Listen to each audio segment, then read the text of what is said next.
They are not going to allow anyone in doing what they did with the Mavi Marmara and just physically attacking people.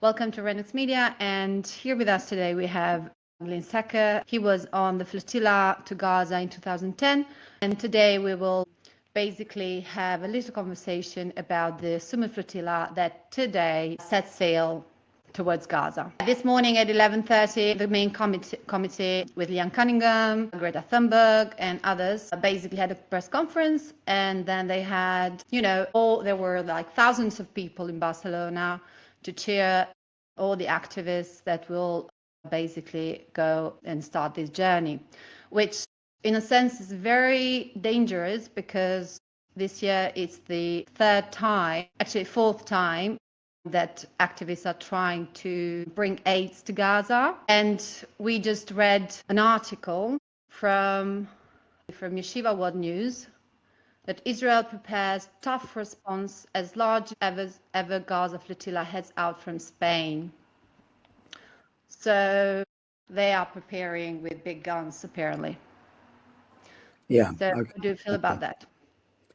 Well, I suppose it's what you would expect. They are not going to allow anyone in unless there is such considerable force majeure that they politically can't do anything about it, that they can't resist. There's been talk of countries joining together through the United Nations to bring a peacekeeping force together, an armed peacekeeping force to be escorts for bringing in food through the checkpoints. And if something on that scale, with a number of significant countries actually providing the resources and the personnel in those white-capped United Nations organization, that would push Israel onto the back foot. But I'm afraid to say that from my experience and watching their reactions to us lot who've tried to take boats in, they have a whole number of tactics that they can deploy, from attacking the boats way off in international waters so they cease to be seaworthy, right down to doing what they did with the Mavi Marmara and just physically attacking people. And I am full of admiration for the people going now, because the situation now is obviously far more dangerous than when I did it. We did a risk assessment and we got it largely right. We estimated that they would not want to kill Jews on a Jewish boat challenging the siege. And although they tried to kill two of the Israelis on board, they didn't do it with live ammunition. They tried to do it with a taser gun and tried to put pressure on carotid artery of one of the participants when they captured him. That's very different to just firing live ammunition. And now things are advanced so much. What is the difference that you see, like from your attempt in 2010 and the one now? Yeah, I suppose the main difference is that now you've got neo-fascists like Smotrich and Gavir incorporated into the cabinet, into the government, with Netanyahu willingly embracing those politics and therefore pursuing a horrendously more aggressive policy towards the occupation and the resistance by Palestinians than anything that existed when we were doing it. It's far more dangerous. On the other hand, that degree of violence is also now far more apparent to the population in the UK at large and internationally. And so really important that what's the flotilla now is covered, as well as possible by cameras, by put out on YouTube, on mainstream if you can, but otherwise on the net. So that in fact, what Ben Gvir said it was written about Ben-Gvir, he said that it won't be, so basically they will seize the ships, they will take all the activists, but they will not keep them for just a fortnight, like 48 hours, but they will keep them longer, like even a month, so that no other, like it will not be any other attempt in the future to go. What could be, according to you, something that could make this flotilla succeed, like any intervention from the UN or governments? Or we know from US this won't come, of course, but our hopes, slim hope, is from Europe, I believe, any country in Europe. Yeah, I suppose more Greta Thunbergs, celebrities on board obviously has an impact, but more than that would be if one or two countries formally endorsed the flotilla and the challenge. There are South Africa, Ireland, and so on have been pushing the politics really hard. If they took another step and endorsed it and even put someone on board as their representative or as their observer, I'm sure people have been working on the politics of this for months and months. But idealistically, if that were the case, then that would put a lot of pressure on Israel, make it much more difficult for them to control the flotilla and negate it. Also at the same time that Gaza City is being bombed heavily, settlers already around Gaza are planning on how to split the land. So this has become not anymore, of course, a retaliation of October 7, but a clear intent to expel the Palestinians and get the land. According to you, will there be any chance to stop this? Beside the flotilla that we all hope will succeed, hopefully with no one being harmed, any, I don't know, political move or what kind of power? Because we have seen UN has failed.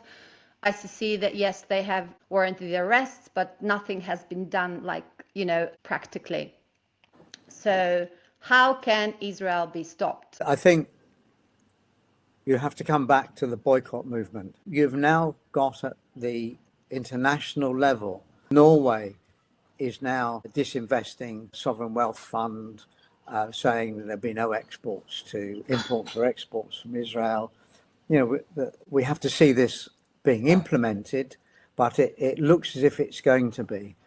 If that develops across the global north, or particularly across Europe, if there'd been discussions within Europe about the association agreement, the trade association agreement with Israel, between Israel and Europe, and taking measures to restrict or to cancel that agreement, that's a massive part of Israel's economic activity. And if that were to take place, if a boycott or sanctions moves at that level were to occur, that would have a significant impact on Israel. And okay, we know that Trump is continuing to bail out Israel economically. If Norway's action really comes into effect, so they put restrictions on investment in Israel's sovereign wealth fund, they restrict trade with Israel in both directions, import and export. And if other countries were to follow suit, and if that began to tip over into the EU association agreement with Israel to restrict Israel's trade with Europe, that would begin to have a very material effect on Israeli society and would make things much more difficult for Netanyahu, because at the moment life is going on in Israel as normal. 2 miles apart. And they are very glad about it. Like they boast about it on social media, of how beautiful life is in Israel, while bombs are being thrown just 40 miles away. That's right. So an impact inside Israel on that scale would be important. It also would make a real impact on the country's economy and its ability to prosecute the war on Gaza, because they have to spend money to do that. So that would mean another big cap in hand to America. And Trump has got another side to his political support, which is, he was arguing all the way along to get elected, put America first.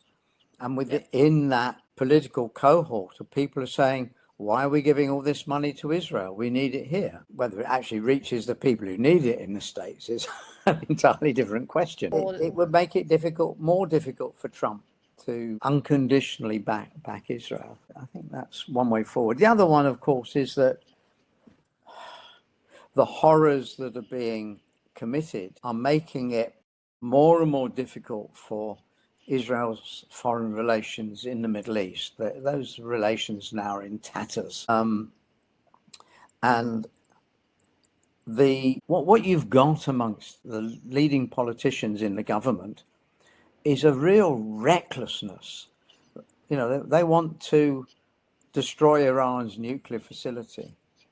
Trump actually pulled them back on that when that short war started. It was Trump who pulled them back, because Trump doesn't want a new conflagration in the whole of the Middle East. Gavir and Smotrich and Netanyahu are pushing in that direction. That means it becomes counterproductive to American foreign policy in the region. And that at that point, Trump might push for a ceasefire and for a change of policy, so they can build his bloody golf courses and his Riviera in Gaza. But that's his agenda. But it actually might stop the war on Gaza and allow aid trucks in. Will be achievable, like to get a ceasefire, because every day more people are getting killed and more people are getting thrown from one side to the other of Gaza, which is, as we know, very, very small. I think, these are tough. It's a big question. Well, Everybody has been. They're tough answers to deal with. The answer is that the agenda that Trump and Netanyahu have is to do to the Palestinians what was done to the native Aborigines in Australia, to the Native Americans in America, which is you destroy their society and they just become members of a dispersed, voiceless and oppressed minority in those countries. That's what they want, to ethnically cleanse Gaza and the West Bank and to expand up into Greater Israel. And that biblical notion, which is defined by whatever they want to define it as. As I say, the only thing that I can see stopping them is a change in the political attitudes in Europe, which generate economic force and maybe enough movement in the United Nations to bring about a peacekeeping force to get the food in. And that is a big ask.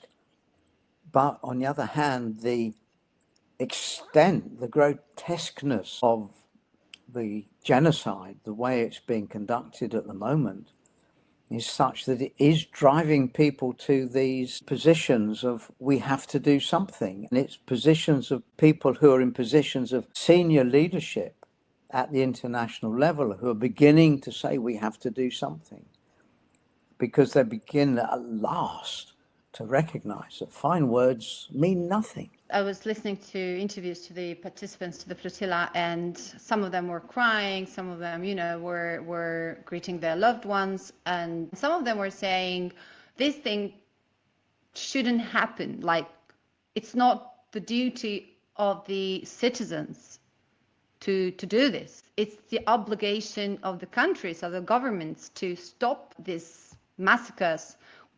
Do you think will have an impact in the political canvas, let's say, in each country, like in Europe? I mean, Trump has just come into power. He still has 3 years and a half to go.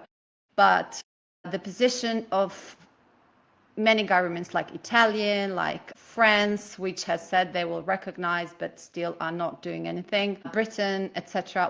What kind of impact do you think that it will have in the future? Because the population are deeply disappointed and angry, in one sense, to the governments, to their own governments. We've got coming up next year, we've got local elections in London.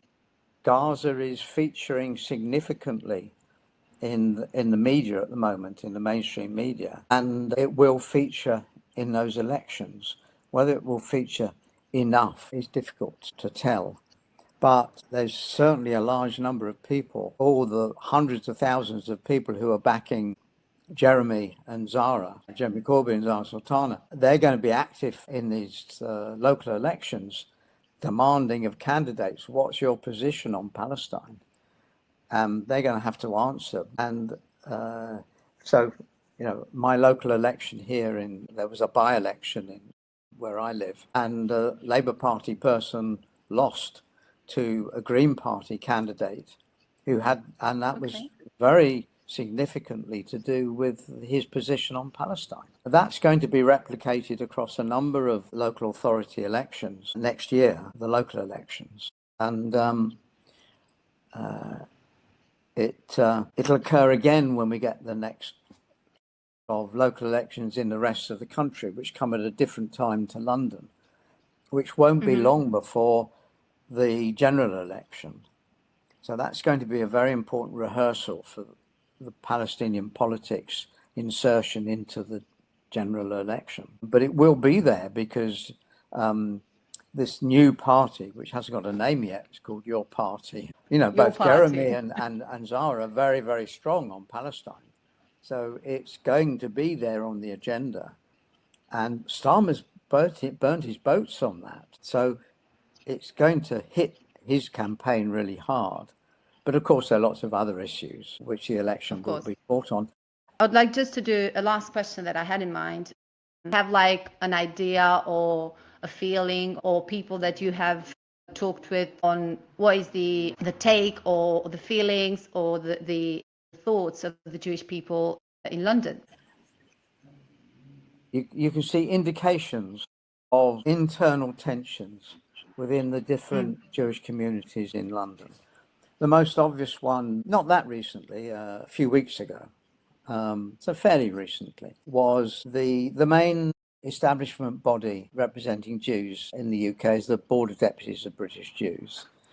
And there are about 320 deputies who largely come from the synagogues.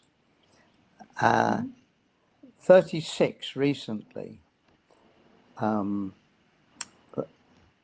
organized together to argue for an end to Israel's attack on Gaza, calling for a ceasefire and calling for an end to the forced starvation. Only 36.